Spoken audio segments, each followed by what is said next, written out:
on parle beaucoup d'entreprise, d'entrepreneuriat, mais la question qu'on se pose rarement, c'est comment on en arrive là.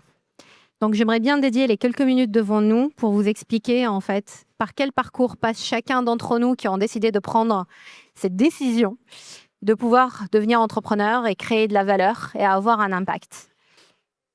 Ça commence toujours par une idée où on est très excité, on voit toujours la vie en rose et qu'on va avoir plein d'opportunités où il n'y a que nous dans ce monde.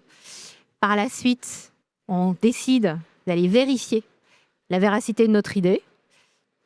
Et c'est là où on se rend compte de la réalité, que l'idée est très bien, mais par contre, l'exécution, c'est ce qui fait la différence.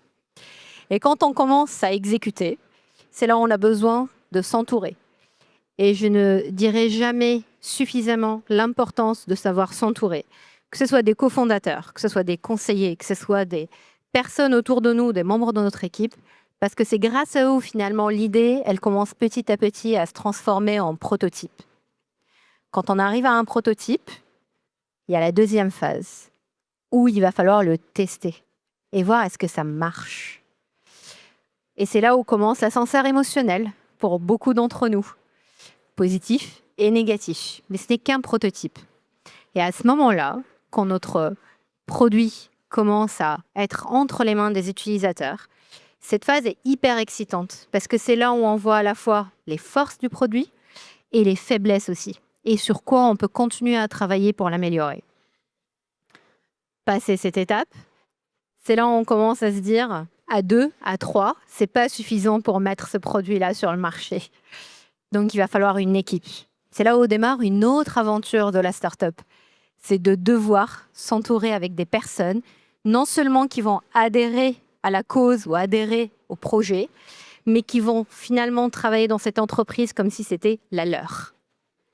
Ou les trouver les bonnes personnes et les garder toujours motivés pour pouvoir aboutir finalement à un produit qui répond à un besoin et dont les clients sont satisfaits. Après cette phase, d'avoir constitué son équipe, il va falloir la financer. Et donc arriver à une autre étape de ce parcours du combattant, c'est trouver des financeurs, qu'ils soient publics ou qu'ils soient privés, mais c'est des personnes qui aussi adhèrent à la vision, qui sont prêts à accompagner cette petite pépite pour devenir la grande entreprise avec un rayonnement international. Et c'est là où il faut non seulement convaincre des instances publiques, convaincre des investisseurs, convaincre son équipe d'aller plus vite dans l'exécution et en parallèle que ses clients puissent acheter votre produit.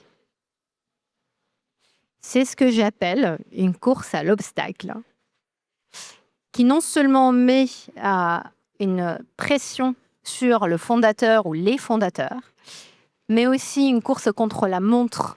Parce que ce qu'on dit très peu, c'est que finalement, une start-up, c'est quoi?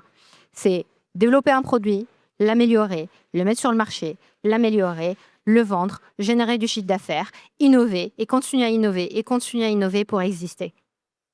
Et c'est vraiment la vitesse à laquelle l'exécution est faite qui va déterminer finalement la survie d'une start-up ou pas.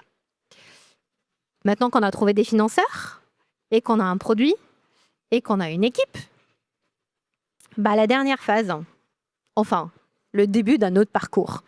Comment passer d'une équipe à 10, à 20, à 30, à 50, quand on n'a pas l'expérience de ce qu'est une entreprise.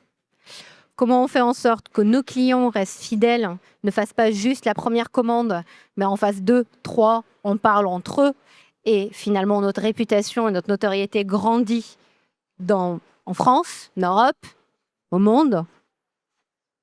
C'est ce qu'on appelle une scale-up.